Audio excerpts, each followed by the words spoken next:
இந்த நாள் நீங்கள் ஒரு மனப்படுறவர்களே ஒரு வீச வார்த்தைக்காக நான் ஜெபித்து அதுக்கு பின்பாக நாங்கள் வார்த்தைக்குள்ளாக கடந்து செல்வோம். தகப்பனே, இந்த நாளிலேயும் உங்களுடைய வார்த்தைகளுக்காக இந்த இடத்துல வந்திருக்கிறோம். என் குடும்பத்தோடு இங்கே வந்திருக்கிற ஒரு சபை மக்களோடு தனிப்பட்ட ஒரு பிள்ளைகளோடையும் சிறு பிள்ளைகள் வாழ்க்கை ஒவ்வொருவரோடையும் பேச வேண்டும். நீங்கள் பேசும் தெய்வம் என்று நாங்கள் உங்களுடைய வார்த்தை வேதத்திலிருந்து பார்க்குறோம். உங்களோட பேசும் ஆண்டவரே. ஆண்டவரே, இன்றைய நாள் எங்களோட வாழ்க்கையில் நாங்கள் யார் என்ற நீர் எங்களை காண்பிக்க வேண்டும். எந்த இடத்துல நிற்கிறோம், எப்படி வாழுகிறோம், இந்த உலகத்தில் நாங்கள் எந்த இடத்துல எங்கே நாங்கள் நின்று கொண்டு ஆண்டவரையுமே பார்க்குறோம் என்று எங்களை விளங்கப்படுத்தும். நாங்கள் சில காரியத்தில் நாங்கள் தெரியாமல் வாழ்கிறோம் இல்லையா? சில காரியத்தில் எங்களுக்கு விளங்கை ஆண்டவரை எங்களோட வாழ்க்கையில் எப்படி நாங்கள் எங்களை நடத்த வேண்டும்.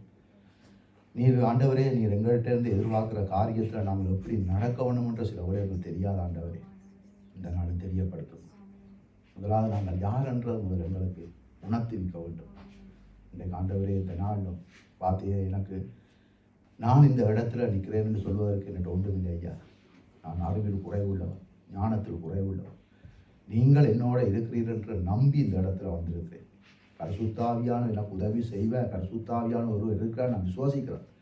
நீங்கள் என் மூலமாக பேசுவீர் என்ற விசுவாசிக்கிறேன். இந்த நாளும் பேசுங்க ஆண்டவரே, எங்களை பலப்படுத்தும். எங்களை வார்த்தை மூலமாக ஆசீர்வதிங்க. எங்களுடைய தூசுகளை தட்டி விட்டு நாங்கள் எழுந்து முன்னோக்கி ஓட எங்களுக்கு இருவேதார் இயேசு கிறிஸ்து நாமத்தில் வேண்டி நிற்கிறோம் பிதாவே. அல்லேலூயா. ஆமென், ஆமென், ஆமென். இன்றைய நாளிலும் தேவன் எங்களோட பேசுவாராக. இந்த நாளும் நாங்கள் பார்த்தபடி இந்த நாளும் தாவீதுடைய வாழ்க்கையில் சில காரியங்களை பார்த்து அதுக்கு பின்பாக புதிய ஏற்பாடில் கர்த்தரங்களை பற்றி என்ன சொல்லியிருக்கிறேன்ற பார்த்து நாங்கள் இந்த நாளும் வார்த்தைக்குள்ளாக கடந்து செல்வோம். தாவீதுடைய வாழ்க்கையில் தாவீதை பற்றி எங்களுக்கு தெரியும். நாங்கள் அநேகருக்கும் தாவீதுடைய என்று சொன்னால் நாங்கள் என்னென்றால் நாங்கள் குடும்ப ஜெபமோ இந்த சங்கீதத்தை நாங்கள் வாசிக்காமல் எந்த ஜெபமும் செய்ய மாட்டோம். அப்படியான ஒரு தாவீது சங்கீதங்கள் எழுதின தாவீதுடைய வாழ்க்கையில் நாங்கள் பார்ப்போமானால் அவர் ஒரு சொந்த சௌரங்களாலேயே புறக்கணிக்கப்பட்டு கைவிடப்பட்ட நிலையில் மறக்கப்பட்ட நிலையில் இருந்த தாவீதை கர்த்தர் வனாந்திரத்தில் சந்தித்த அவர் அங்கே சுருக்கமாக நான் அந்த மேலோட்டமாக சொல்லி கொண்டு வரோம். அங்கே சிங்கங்களை அவர் அங்கே சிங்கங்களுடைய வாயில் கிழித்தார்னு பார்க்குறோம், கரடியை அங்கே முறியடித்தார்னு பார்க்குறோம். அப்படி கர்த்தர் அவரை கொண்டு கர்த்தர் அவருடைய சிறுமைகள் எளிமைகள் அவருடைய பயங்கள் அவருடைய நெருக்கங்கள் அவருக்கு அந்த ஒத்திரத்தை எல்லாம் கர்த்தர் தாவீதை பாதுகாத்தார் என்று அந்த வேதத்தில் நாங்கள் பார்க்குறோம். கர்த்தர் தாவீதோடு இருந்தார் என்று பார்க்குறோம். அந்த தாவீது என்ன செய்கிறாருன்னு சொன்னால் தான் நல்லா இருந்த காலத்தில் தன்னுடைய தேவனை நோக்கி பார்க்குறார். அந்த உடன்படிக்கை பற்றி அங்கே எதிரியுடைய கையில் இருக்குது என்று சொல்லி அந்த உடன்படிக்கை போட்டி நான் இப்படி மாடு அரண்மனையில் இருக்க கர்த்தருக்கு ஒரு ஆலயம் இல்லை என்று சொல்லி அவருக்குள்ள ஒரு மன விருப்பம் கொண்டு வருகிறத நாங்கள் வேதத்தில் பார்த்துக்கிறோம். அநேக பிரசங்கங்களை கேட்டிருக்கிறோம். அப்போ தாவீதுடைய விருப்பம் வடிவாக்களும் ஆண்டவருக்கு கர்த்தரோ அதாவது தேவன் வந்து எனக்கு ஒரு ஆலயத்தை கட்டு தாவீதுன்னு கேட்கல. ஆனால் தாவீதுடைய விருப்பம் தான் எனக்கு ஒரு ஆலயத்தை கட்ட கர்த்தருக்கு நான் ஒரு ஆலயம் தேவனுக்கு ஒரு ஆலயம் கட்டணுன்ற தாவீதுடைய விருப்பமாக இருந்தது. அப்போ எங்களுடைய தேவன் எங்களுடைய விருப்பங்களை நிறைவேற்ற தேவன் நாங்கள் பார்க்குறோம். பிதாவின் சித்தத்தின்படி நாங்கள் எதை கேட்டாலும் அவர் எங்களுக்கு நிறைவேற்ற தேவன் என்று பார்க்கணும். அதே போல் தாவீதுக்கு தேவன் அந்த காரியத்தை நிறைவேற்றினார். எப்படி என்று சொன்னால், நீ கட்டக்கூடாது. ஏண்டா நீ உன்னுடைய கை வந்து நீ ஒரு யுத்த வீரன், நீ யுத்தம் செய்து உன்னுடைய கை வந்து இரத்தத்தினால் கரவடைந்திருக்கு, நீ செய்யக்கூடாது. ஆனால் உன் பிறப்பாகிய உன்னுடைய மகன் சாலமோன் இந்த காரியத்தை செய்யட்டும் என்று அங்கே சொல்கிறத பார்க்குறோம். அதே போல் தாவீது மரிக்கிறதுக்கு முன்பாக தாவீது அதாவது இந்த ஆலயத்துக்குரிய சகல காரியத்தையும் அங்கே அவர் ஏற்படுத்தி சாலமோனுக்கு கொடுக்குறத நாங்கள் பார்க்குறோம். அப்போ இப்போ சாலமோன் இந்த ஆலயத்தை கட்ட துவங்குறார். இதுதான் இப்போ மெயினான காரியம். என்னென்னு சொன்னால் ஆலயம். இன்றைக்கு நாங்கள் ஆலயத்துக்கு வாரோம் என்று நாங்கள் சொல்லிக்கொண்டு நாங்கள் வாரோம், சேர்ச்சண்டுவோம், ஆலயம் பண்ணுவோம், இப்படியாக சொல்லுவோம். இப்படி உலகத்திலேயும் பல தேசங்களில் பல விதமான ஆலயங்களை கட்டி வச்சிருக்கிறாங்க. பெரிய பெரிய கோயில்கள் பெரிய பெரிய ஆலயங்கள் எல்லாம் கட்டி வச்சிருக்கிறாங்க. ஆனால் இங்கே சாலமோன் என்ன செய்கிறாருன்னா அங்கே தாவீதுடைய அந்த தேவனுடைய விருப்பத்தை நிறைவேற்றுறதுக்கு அவர் ஒரு ஆலயத்தை கட்டுறான்னு பார்க்குறோம். அதில் 1 ராஜாக்கள் 6:2 நானே வாசிக்கிறேன்னா நான் வாசிக்க சொல்லியிருக்க நீங்கள் வாசிக்குங்க. அதில் சாலமோன் கட்டுறார் ஒரு ஆலயம் உண்டு. சாலமோன் ராஜா கர்த்தருக்கு கட்டின ஆலயம் 60 முழம் நீளமும் 20 முழம் அகலமும் 20 முழம் உயரமாக இருந்தன்று நாங்கள் பார்க்குறோம். அந்த ஆலயம் அப்படி பெரிய ஒரு ஆலயத்தை தேவனுக்கு கட்டுறாருன்னு பார்க்குறோம். அப்படி கட்டி முடிச்சதா அவர் என்ன செய்ய கட்டி போட்டு அவர் ஆக்களை எப்படி அவர் கட்டுறாருன்னு சொன்னால்,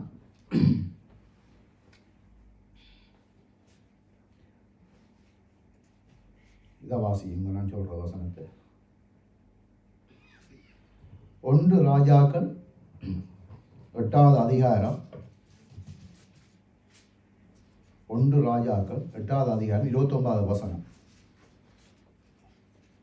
அடியேன் இவ்விடத்திலே செய்யும் விண்ணப்பத்தை கேட்கும்படி என்னுடைய நாமம் விளங்கும் என்று நீர் சொன்ன ஸ்தலமாகிய இந்த ஆலயத்தின் மேல் உம்முடைய கண்கள் இரவும் பகலும் திறந்திருப்பதாக. 28 வாசிங்க. என் தேவனாகிய கர்த்தாவே, உமது அடியேன் என்று உமது சந்நிதியில் செய்கிற விண்ணப்பத்தையும் மன்றாட்டையும் கேட்டு உமது அடியேனுடைய விண்ணப்பத்தையும் வேண்டுதலையும் திருவுளத்தில் கொண்டருளும். 2 நாளாகமம் 2 வாசிங்க.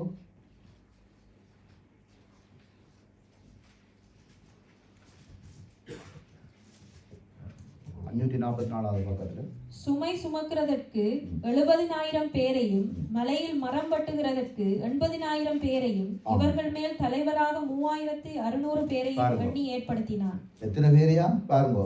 சுமக்கிறதற்கு 70,000 பேரையும் மலையில் மரம் வெட்டுவதற்கு 80,000 பேரையும் இவர்கள் மேல் தலைவராக 3,600 பேரையும் அங்கே நியமித்தாருன்னு நாங்கள் பார்க்குறோம்.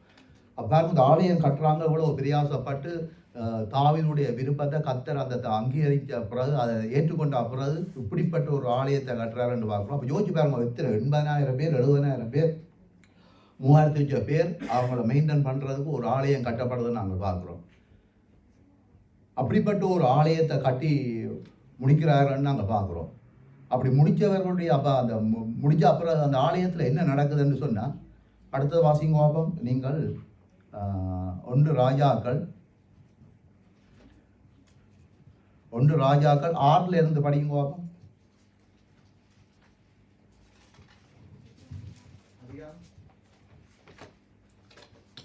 1 ராஜாக்கள் 6வது அதிகாரம் 12வது வசனம். நீ என் கட்டளைகளின்படி நடந்து நீ என் நியாயங்களை நிறைவேற்றி என் கற்பனைகளின் படியெல்லாம் நடந்து கொள்ளும் படிக்கு அவைகளை கை கொண்டால் நீ கட்டுகிற இந்த ஆலயத்தை குறித்து நான் உன் தகப்பனாகிய தாவீதோடே சொன்ன என் வார்த்தையை உன்னிடத்தில் நிறைவேற்றி நீ கட்டுங்க. வாசிங்க அடுத்து. இஸ்ரவேல் புத்திரர் நடுவே வாசம் பண்ணி என் ஜனமாகிய இஸ்ரவேலை கைவிடாதிருப்பேன் என்றார். அப்ப ஆண்டவர் சொல்றாருன்னு சொன்னா, நீ என் கட்டளைகளின்படி நடந்து என் நீதி நியாயங்களை நிறைவேற்றி என் கற்பனைகளின் படியெல்லாம் நீ நடந்து கொள்ளும் படிக்கு அவைகளை கை கொண்டா நீ கட்டுகிற இந்த ஆலயத்தை குறித்து நான் உன் தகப்பனாகிய தாவீதோடு சொன்ன வார்த்தையை உன்னிடத்தில் நிறைவேற்றுவேன் என்று சொல்றதை நாங்கள் பார்க்கிறோம். இன்றைய நாளும் நாங்கள் இதில் என்ன பார்க்க போகிறோம் என்று சொன்னால், இதில் தாவீதுக்கு சாலமோனுக்கு ஆண்டவர் சொல்லுகிறார், உன் தகப்பனாகிய, அதாவது என் தாசனாகிய தகப்பன் தாவீதுக்கு சொன்ன உடன்படிக்கை செய்வன் என்று சொல்கிறார் பார்க்குறோம். இன்றைக்கு நானும் நீங்களும் எங்களோட வாழ்க்கையில் இப்படி எங்களை பார்த்து கர்த்தர் சொல்ல முடியுமா? இப்போ நான் என்ன இந்த இடத்துல வைத்து நான் பார்ப்பேன்டா, கர்த்தர் எனக்கு ஆபேலுக்கு சொல்ல முடியும், உன் தகப்பனாகிய அதாவது யூச்சினுக்கு நான் பண்ணின உடன்படிக்கையை உனக்கு நான் நிறைவேற்றுவேன், உன்னை நான் ஆசீர்வதிப்பேன் என்று சொல்லக்கூடிய அளவுக்கு நானும் நீங்களும் அதுக்கு பாத்திரங்களாக இருக்கிறோம்ன்றதை கொஞ்சம் சிந்திப்போம். ஏன்னு சொன்னால், ஆண்டவர் எங்கள்கிட்ட விரும்புகிற காரியம் அதுதான், தாவீது சாலமோன்கிட்ட விரும்பின காரியம் அதுதான். ஏன்னா பரிசுத்தம்ன்றது தேவனுக்கு வெரி வெரி இம்பார்ட்டண்டான ஒரு காரியம்னு பார்க்குறோம். பரிசுத்தம் இல்லையென்றா கடவுளை நாங்கள் தேடவே முடியாதுன்னு நாங்கள் பார்க்குறோம். மதங்கள் இருக்குது, மதங்கள்லேயும் பரிசுத்தத்தை சொல்லுவார்கள். அந்த மதம் என்ன செய்ய மாட்டேது. நானும் இருந்தேன், ஒரு மதத்தில் இருந்து தான் வந்துடுறான். பூசைக்கு போவோம், பூசை முடிஞ்ச உடனே அங்கே அடுத்த நிமிஷம் என்னுடைய தகப்பனார் கொண்டு விநாயகர்களை போத்தில் வச்சிருவார். இதுதான் எங்களுடைய பரிசுத்தமாக இருந்தது. நாங்கள் எங்களுடைய வாழ்க்கையில் நாங்கள் கண்ட பரிசுத்தம்.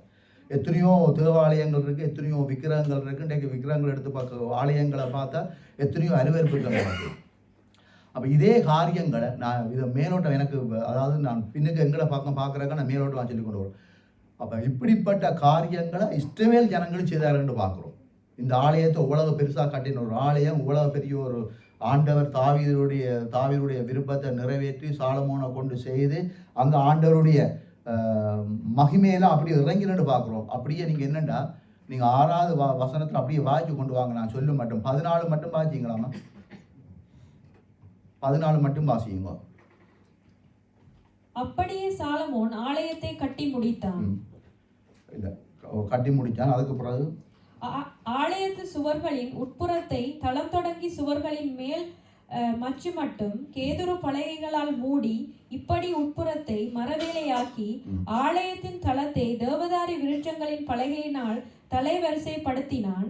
தளவரிசை தொடங்கி சுவர்களின் உயரம் மட்டும் ஆலயத்தின் பக்கங்களை தொடர்ந்திருக்கிற 20 முழ நீளமான மறைப்பையும் கேதுரு பலகைகளால் உண்டாக்கி உட்புறத்தை மகா பரிசுத்தமான சந்நிதி ஸ்தனமாக கட்டினான். அதன் முன்னிருக்கிற தேவாலயமாகிய மாளிகை 40 முழ நீளமாயிருந்தது. ஆலயத்திற்குள் இருக்கிற கேதுரு மரங்களும் மொக்குகளும் மலர்ந்த பூக்களுமான சித்திரவேலை செய்திருந்தது. பின்னும் சாலமோன் கர்த்தருடைய பலிபீடத்துக்கு முன்னே இஸ்ரவேல் சபையார் எல்லாரும் எதிராக நின்று வானத்துக்கு நேராக தன் கைகளை விரித்து, இஸ்ரவேலின் தேவனாகிய கர்த்தாவே, மேலே வானத்திலும் கீழே பூமியிலேயும் ஒப்பான தேவன் இல்லை. தங்கள் முழு இருதயத்தோடும் உமக்கு முன்பாக நிற்கிற உமது அடியாருக்கு உடன்படிக்கையும் கிருபையையும் காத்து வருகிறீர். தேவரீர் என் தகப்பனாகிய தாவீது என்னும் உம்முடைய தாசனுக்கு செய்த வாக்குத்தத்தத்தை காத்தருளீர். அதை உம்முடைய வாக்கினால் சொன்னீர். இந்நாள் இருக்கிறபடி உம்முடைய கரத்தில் அதை நிறைவேற்றினீர். இஸ்ரவேலின் தேவனாகிய கர்த்தாவே, தேவரீர் என் தகப்பனாகிய தாவீது என்னும் உம்முடைய தாசனை நோக்கி, நீ எனக்கு முன்பாக நடந்தது போல உன் குமாரரும் எனக்கு முன்பாக நடக்கும்படி தங்கள் வழிகளை காப்பார்களே. ஆனால் இஸ்ரவேலின் சிங்காசனத்தின் மேல் வீட்டிருக்கும் புருஷன் எனக்கு முன்பாக உனக்கு இல்லாமல் போவதில்லை என்று சொன்னதை இப்பொழுது அவருக்கு நிறைவேற்றினு சொல்கிறாங்க. இது நான் சொல்ல வர என்னென்னு சொன்னால், கர்த்தர் தேவாலயத்தை கர்த்தர் அனுமதித்து தேவாலயத்தை கட்டியாக்கி தேவாலயத்துக்குரிய சகல காரியங்களை செய்து அந்த தேவாலயத்தை அங்கே அவர் திறக்கிற வேளையில் அங்கே ஆண்டவர் விண்ணப்பம் பண்ணின வேளையில் அங்கே தேவ பிரசன்னம் இறங்கினு பார்க்குறோம்.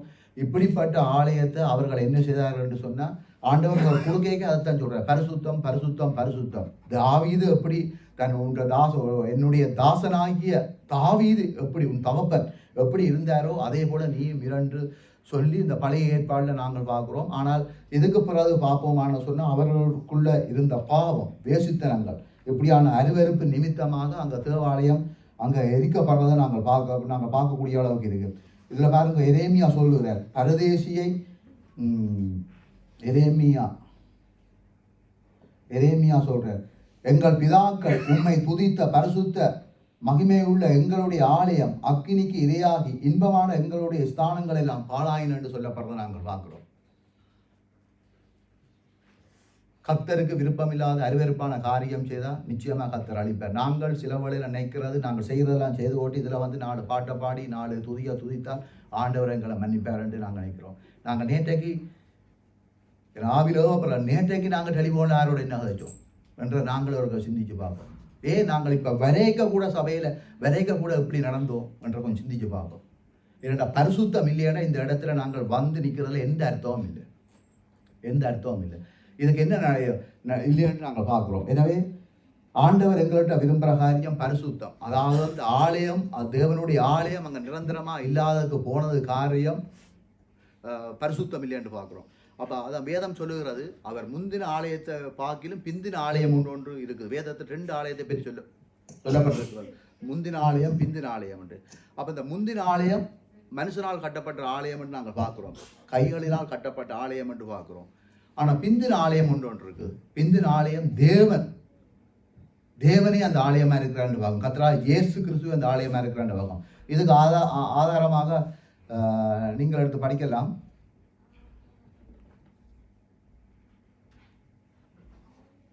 இங்கே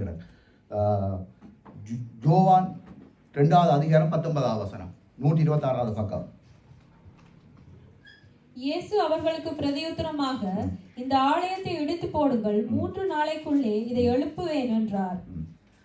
அப்ப பாருங்க, இயேசு இங்க ஒரு இடத்துல சொல்றார், ஆலயத்தை குறித்து பார்ப்போமானால் இப்போ நான் சொன்னது வந்து முந்தின ஆலயம், அதாவது முந்தின ஆலயத்தில் வந்து இப்படியான காரியங்களை தாவீதுடைய விருப்பத்தை நிறைவேற்றி அங்கே இப்படியான காரியங்களை செய்து கர்த்தர் அந்த இடத்துல பெரிய காரியங்களை செய்தார். ஆனால் சாலமோனோ கர்த்தருடைய வார்த்தைக்கு எகென்ஸ்டாக நடந்தார். அங்கே பரிசுத்தம் இல்லாமல் போச்சுது. அங்கே வேசித்தனங்களும் அங்கே விக்கிரகங்களும் அங்கே இப்படியான அந்நிய தேவர்களை அங்கே கொண்டு வந்து போட்ட அங்கே கர்த்தர் அருவருக்கிற ஜனங்களோடு அவருடைய உறவு இருந்தான்னு பார்க்குறோம். அதான் முதல் முக்கியம். இருந்தபடியால் அந்த ஆலயம் அங்கே சுட்டெரிக்கப்பட்டதுன்னு நாங்கள் பார்க்குறோம். நிச்சயமாகவே எங்களுடைய வாழ்க்கையில் நாங்களும் எங்களுடைய காரியத்தில் நாங்கள் கவனமாக இருக்கோம்னு பார்க்குறோம். அப்போ இயேசு கிறிஸ்து இந்த பூமியில் வந்தா பிறகு இப்போ இது நான் முந்தின ஆலயத்தை மேலோட்டமாக காட்டினேன். அப்போ இப்போ எங்களுக்கு முக்கியமானது காரியம் என்னென்னா, இப்போ நாங்கள் வாழுகிற நாட்களில் இதுக்கு தான் இதான் இப்போ பிரசங்கத்துக்கு நான் வருது. இப்போ நாங்கள் வாழுகிற நாட்களில் கர்த்தர் எங்களை பார்த்து சொல்கிறார். அதில் 1 கொரிந்தியர் 3ஆம் அதிகாரம் 16வது வசனம் சொல்லுகிறார், நீங்கள் தேவனுடைய ஆலயமாக இருக்கிறீர்கள் என்றும் தேவனுடைய ஆவி உங்கள் மேல் வாசமாக இருக்கிறார் என்றும் அறியாது இருக்கிறீர்களா என்று சொல்ல ஒரு கேள்வியும் அங்கே வைக்கிறார். நீங்கள் அறியாமல் இருக்கிறீங்களோன்னு கேட்குறார். நீங்கள்லாம் தேவனுடைய ஆலயம், நீங்கள் தேவனுடைய ஆலயமாக இருக்கிறீர்கள் என்று சொல்கிறத பார்க்குறோம்.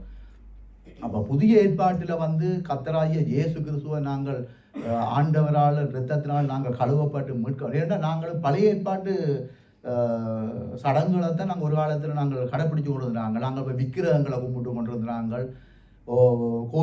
கோயிலுன்னு சொல்லி ஆலயம் என்று சொல்லி நாங்கள் அதுக்குள்ள போய் தேவையில்லாத காரியங்களை செய்யலாம். ஆனால் இயேசு கிறிஸ்துவை நாங்கள் ஏற்றுக்கொண்டா போகிறது எங்களுடைய இந்த சரீரம் எது எப்படி என்றதை பார்க்கணும். அதை நாங்கள் இப்போ ஆலயத்துக்கு போவோம், ஆலயம் போவோண்டு இல்லை. ஆலயம்ன்றது வந்து ஆண்டவர் சொல்கிறார், இயேசு கிறிஸ்து சொல்கிறார். அதாவது 1 கொரிந்தியர் சொல்கிறப்ப நீங்களாம் ஆலயம், நீங்கள் ஆலயம்னு போகிறீங்க, நீங்களாம் ஆலயம். அப்போ இந்த ஆலயத்துக்குள்ள என்ன இருக்கணும் என்று சொன்னால் தேவன் விரும்புகிற காரியம் இருக்கணும்னு நான் பார்க்குறேன். தேவன் எதை எங்கள்கிட்ட விரும்புகிறார்? அவர்கள் சாலமோன் கட்டையெல்லாம் வெள்ளி தங்கம் அப்படியாக பெரிய பெரிய சித்திர வேலைப்பாடுகள் அப்படி வர்ணம் தீட்டப்பட்ட அப்படி கைவேலையால் அப்படியே ஒரு அழகான ஒரு ஆலயத்தை கட்டினார் என்று பார்க்குறோம். இந்த நாட்களில் நாங்கள் இன்றைக்கு ஆண்டவரால் மீட்கப்பட்டு கர்த்தருடைய இரத்தத்தினால், ஏன்னா ஆண்டவரே ஒரு இடத்துல அங்கே தேவாலயம் அங்கே புதிய ஏற்பாட்டில் சொல்லப்பட்டாலும் இன்றைக்கு ஆண்டவர் எங்கள் மத்தியில், அதாவது வந்து பரலோகத்துக்கு போகிறதுக்கு முன்பாக பரிசுத்த ஆவி ஊற்றப்பட்டு 120 பேர் அங்கே ஊற்றப்பட்டு ஆவியில் நிறைந்தார்களோ அந்த ஆவியானவர் இந்த நாளும் தான் சொல்லப்படுறது, நீங்கள் தேவனுடைய ஆலயமாக இருக்கிறீர்கள் என்றும் தேவனுடைய ஆவி உங்களில் வாசமாக இருக்குது. அப்போ இந்த நாங்கள் நிதானிக்க வேண்டியதாக இருக்கிறோம். இந்த நாட்களில் நாங்கள் எங்களுடைய வாழ்க்கையில் நாங்கள் எந்த ஆவியில் நாங்கள் நடக்கிறோம், எந்த ஆவி எங்களை நடத்துது என்று நாங்கள் பார்க்கணும். தேவனுடைய ஆவி எங்களை நடத்துமான்னு சொன்னால் அது சமாதானத்துக்கு ஏதுவான வழிகளாக இருக்கும். அந்த ஆவி அந்த சரிதம் சுட்டரிக்கப்படாது, நாங்கள் அந்த ஆலயம் சுட்டரிக்கப்படாது. என்று சொன்னால் இந்த சரிதத்துக்குள்ள ஒருவர் இருக்கிறார். இவரை நாங்கள் தூக்கப்படுத்தக்கூடாது. கர்த்தர் அந்த ஆவியானவர் நாங்கள் தூக்கப்படுத்தக்கூடாது. நாங்கள் செய்கிற எல்லாவற்றையும் நாங்கள் நேரடாக இப்போ இதில் வந்து நான் வடிவா குளிச்சு வடிவா கோட் போட்டு சூட் போட்டு டை கட்டி கொண்டு வந்து நிற்கிறதான் வெளியத்தான் மனுஷன் பார்ப்பான். ஆனால் ஆண்டவர் எனக்குள்ள ஒருவர் இருக்கிறார், எனக்குள்ள ஒருவர் தந்திருக்கிறார். இவர் எப்படிப்பட்டன்ற எங்களை படைத்த தெய்வம் பார்க்கிறேன். அவர் சொல்லுகிறார், நீ சுத்தமாக இருந்தால் உனக்குள்ள எந்த அருவருப்பும் இல்லாமல் இருக்குமானால் அவருடைய ஆவி எங்களை நடத்திக்க நாங்கள் அவருடைய ஆலயமாக மாறலாம் என்று பார்க்குறோம். இதுதான் முக்கியமான ஒரு காரியம். என்னென்னு சொன்னால் நாங்கள் வருஷங்களை நாங்கள் கூட்டி பார்க்கலாம். நாங்கள் 40 வருஷம் 30 வருஷம் 10 வருஷம் 5 வருஷம் 20 வருஷம் இது ஒன்றும் ஆண்டவருடைய பார்வையில் செல்லுபடியாகாது, கர்த்தருடைய பார்வையில் செல்லுபடியாகாது. ஏன்னா இப்படிப்பட்ட பழைய ஏற்பாட்டு நான் சொல்லபடி இப்படிப்பட்ட பெரிய ஆலயத்தையே ஆண்டவர் அங்கே என்னென்னு சொல்கிறது எரிஞ்சு சாம்பலாக்கி போட்டார் என்று சொல்கிறோம். தெரியும், நீங்கள் ஆலயமே ஆலயம் என்று அது சொல்கிறார். அதில் பார்க்குறோம். இன்னொரு வசனத்தை நான் காட்டுறேன். எரேமியாவில் சொல்கிறார், நானே வாசிக்கிறேன்னா எரேமியாவில் சொல்கிறார்.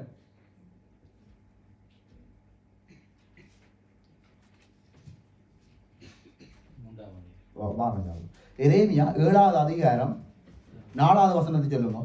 4வது வசனத்தை படிக்குங்க. கர்த்தரின் ஆலயம் கர்த்தரின் ஆலயம் கர்த்தரின் ஆலயம் இதுவே என்று சொல்லி பொய் வார்த்தைகளை நம்பிக்கொள்ளாதிருங்கள். ஆமே ஆமே. பார்த்தீங்களா சொல்கிறேன்டா, கர்த்தருடைய ஆலயம் என்று நீ பொய் வார்த்தை சொல்லா. ஏன்னா உனக்குள்ள இருக்கிறவங்களும் பொய். நீ புராடு செய்கிற, நீ வந்து பாவம் செய்கிற, வேசித்தனம் செய்கிற, மற்றவனுக்கு விரோதமாக எழும்புறாய். நீ வந்து கர்த்தர் எது உனக்கு விருப்பம் இல்லையென்று, கர்த்தருக்கு விருப்பம் இல்லாமல் நாங்கள் எதை செய்தாலும் பாவம் தான், எதை செய்தாலும் பாவம் தான். கர்த்தருடைய உங்களுடைய பார்வையில் ஜூச்சின் இந்த இடத்துல ஊழியம் செய்கிறான், ஜூச்சின் இந்த இடத்துல ஆண்டவருடைய வார்த்தையை கொடுக்குறான்னு உங்களுக்கு தெரியும். ஆனால் என்னுடைய இருதயமும் ஆண்டவருக்கு தான் தெரியும். நான் எவ்வளவுல சுத்தமாக இருக்கிறேன், எவ்வளவுல ஆண்டவருக்கு எனக்கு எவ்வளவு நெருக்கம் இருக்கோ இடைவெளி இருக்கிறன்ற கர்த்தர் ஒருவர் அறிவார். அதே மாதிரி உங்களையும் அப்படித்தான். சரிங்க. எனவே நான் என்னத்தை சொல்ல, இந்த நாட்களில் கர்த்தர் எங்கள்கிட்ட விரும்புகிற காரியம், நாங்கள் அவரோடு நாங்கள் இணைக்கப்பட்டு இந்த சரீரம் கடைசி நாட்கள் எழுப்ப வேண்டும். இந்த சரீரம் அவர் சொன்ன மாதிரி ஆலயமாக இருக்க வேண்டும் என்று சொன்னால் எங்களுக்குள்ள, அதாவது எங்கள் ஒவ்வொருடைய ஆத்மாவிலேயும் பாவம் இருக்கக்கூடாது. பாவம் பல வழியில் இருக்குது. நாங்கள் நினைக்கிறது பாவம் என்று சொன்னால் குடிக்கிறது, இல்லாது புகைத்தல், இல்லாது ஏதோ ஒன்றை நாங்கள் உலக பிரகாரமாக நாங்கள் பார்ப்போம், இதுதான் பாவம், இந்த பாவம் செய்யக்கூடாது. இல்லை இல்லை இல்லை, அப்படி இல்லை.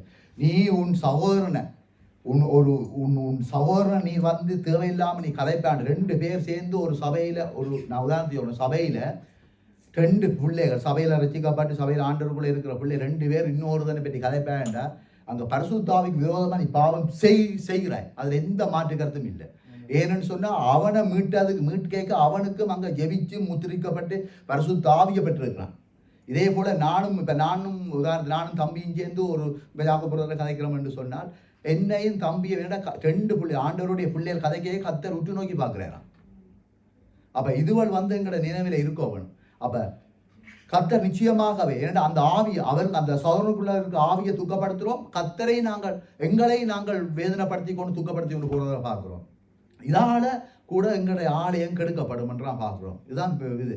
அப்போ நாங்கள் எங்களுடைய ஆலயம் சரியாக இருக்க வேண்டும். எங்களுடைய வாழ்க்கை சரியாக இருந்தால் தான் எங்களுடைய கர்த்தர் சொல்கிற மாதிரி ஆலயம் சரியாக. அவர் சொல்கிறாரே, நீ ஒருவன் என்னுடைய ஆலயத்தை கெடுத்தா, அவ்வளோதான். ஒருவன் என்னுடைய ஆலயத்தை கெடுத்தா நான் உன்னை மன்னிப்பேன்னு சொல்லலை, நான் மன்னிப்பேன்னு சொல்லலை, உனக்கு நான் கிருபை அளிப்பேன்னு சொல்லலை, கெடுப்பேன்னு நான் சொல்கிறேன். நிச்சயமாகவே இந்த நாட்களில் நாங்கள் எங்களுடைய வாழ்க்கையில் நாங்கள் எங்களோட பேச்சுக்கள், எங்களுடைய சிந்தனைகள், நான் உங்களுக்கு உபதேசம் பண்ணல, உங்கள் ஒருவனாக நான் இந்த இடத்துல இருந்து பேசுகிறேன். ஏன்னா இந்த பகுதியில் நாங்களும்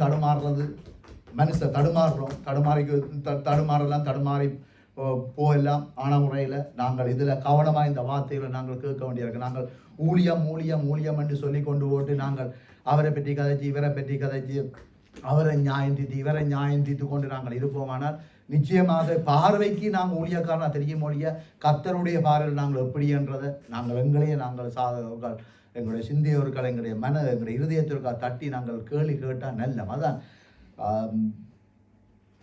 யார் தேவனுடைய ஆலயம், அதான் கேள்வி இப்போ இருக்கிறது. கர்த்தர் சொல்லுகிற நீங்கள் என்னுடைய ஆலயம், என்னுடைய ஆவி ஊற்றப்பட்டிருக்குன்னு சொல்கிறார். தேவன் சொல்லுகிற என்னுடைய கர்த்தரா இயேசு கிறிஸ்துவே சொல்லுகிறார். அங்கே மத்தேயு அதிகாரத்தில் நாங்கள் பார்க்குறோம், நீங்கள் வீட்டை வாசியுங்கோ 24 சொல்லுகிற மத்தேயு 24 அதிகாரத்தில் 2வது வசனத்தில் சொல்கிறார். என்னென்னு சொன்னால், நீங்கள் என்ன இந்த ஆலயத்தை இடிச்சிட்டு பாருங்கோ, இது 3ஆம் நாள் எழுப்புவானு. அவர் ஏன் அப்படி சொல்கிறதுக்கு என்ன காரியம்? கர்த்தர் அப்படி சொல்லக்கூடிய ஆளோட பிதாவுடைய சித்தத்தின்படி அவர் நடந்தார். ஏன்னா எங்களுடைய ஆண்டவர், நாங்கள் ஆராதிக்கிற தேவன் பரிசுத்தம் உள்ள தேவன், பரிசுத்தமான அந்த அவ்வளவு பரிசுத்தம் அவருக்குள்ள இருந்ததை நாங்கள் பார்க்குறோம். அதனால அவர் அப்படி சொன்னார், அவர் செய்தார், தன்னுடைய சரீரத்தை எழுப்பினார். உலகத்திலேயே நீங்கள் கூட அதாவது வந்து உலகத்திலேயே ஒரு மனிதனாக பிறந்து மரித்து உயிர்த்தெழுந்தான்னு சொன்னால் எங்களுடைய ஆண்டவராக இயேசு கிறிஸ்து மட்டும்தான். இன்றைக்கு எவ்வளோ தேவர்களை பாருங்க. இன்றைக்கு மற்ற மதங்களில் பார்ப்போமானால் ஒரு தேவாலயத்தை கட்டி வச்சு போட்டு அதுக்கு பூட்டு போடுவாங்க, அதுக்கு செக்யூரிட்டி காட்ட வைப்பாங்க, அதுக்கு ஒரு பாதுகாப்பை கொடுப்பாங்க, அதுக்கு இராணுவத்தை கொண்டு வர. நான் ஒரு சுருக்கமாக ஒரு கேள்வி இருக்கேன், தெய்வம் பாதுகாக்க முடியுமோ மனுஷனை, இல்லாட்டி மனுஷன் தெய்வத்தை பாதுகாக்க முடியுமோ? விக்கிரகங்களை மனுஷன் பாதுகாக்கிறான்டா அது என்னப்பா தெய்வம்? அது தெய்வம் இல்லை. விக்கிரகங்களை ஒரு மனுஷன் பாதுகாப்பான்னு சொன்னால் அப்போ அந்த தெய்வத்துக்கு அப்பால் பட்டவனாக இருக்கணும் மனுஷன் இல்லை. கடவுள்ன்றது எல்லாவற்றையும் கடந்து செய்கிறவரான் கடவுள். அவருக்கு அளவுகோல் இல்லை என்று பார்க்குறோம். எல்லாவற்றுக்கும் மேலான உள்ளவரான் கடவுள் என்று பார்க்குறோம். அப்போ நாங்கள் ஒரு காலத்தில் விக்கிரகங்களை ஆராய்ச்சி, விக்கிரகங்கள்லாம் கடவுள் தெய்வம் என்று கொண்டு நம்பி எங்களுடைய வாழ்ந்த நாட்கள் உண்டு. ஆனால் இப்போ நாங்கள் இங்கே வந்த அப்புறம், இயேசு கிறிஸ்துவை ஏற்றுக்கொண்டு வந்த அப்புறம் அவர் எங்களை பார்த்து சொல்கிறார், நீங்கள் என்னுடைய ஆலயம் என்று, நீங்களா என்னுடைய ஆலயம், என்னுடைய ஆவி உங்களிடத்தில் இருக்குது என்று. அவர் எங்களுக்கு ஒரு ஆவியை தந்த கர்த்தரா இயேசு கிறிஸ்து பரலோகத்துக்கு போறதுக்கு முன்னுப்பு அவர் எங்களுக்கு தந்தது ஒரு பெரிய ஒரு சிலாக்கியம் என்னன்னு சொன்னால், நான் போய் உங்களுக்கு ஒரு தேற்றாளை அனுப்புவேன், அவர் வந்து சகல சத்தியத்தில் உங்களை நடத்துவார். அப்போ இந்த நாட்களில் நாங்கள் இந்த இடத்துல கூடி வரணும், சபையாக தான் கூடி வந்திருக்கிறோம். நாங்கள் ஒவ்வொருவரும் தனிப்பட்ட ஆலயம் தான். நாங்கள் இந்த இடத்துல வந்தால் கூட பரிசுத்தம் இல்லை. நாங்கள் வேலையில் நிற்க பரிசுத்தம், நாங்கள் படிக்கிற இடத்துல பரிசுத்தம், பிள்ளைகள் வாலிப பிள்ளைகள் அம்மா அப்பா இல்லையாண்டா இந்த இடத்துல ஏசப்பா இல்லை ஆண்டவர் இல்லை நீங்கள் நினைக்கவே இல்லை. யாரும் நினைக்கவே இல்லை. நீங்கள் உங்களுக்கு கர்த்தருடைய ஆவியானவர் உங்கள் மேல் இருக்கிறார். அவரை நீங்கள் துக்கப்படுத்தக்கூடாது. ஆவியானவர் எல்லா இடத்துலையும் இருந்து உங்களை உற்று நோக்கி பார்ப்பார்.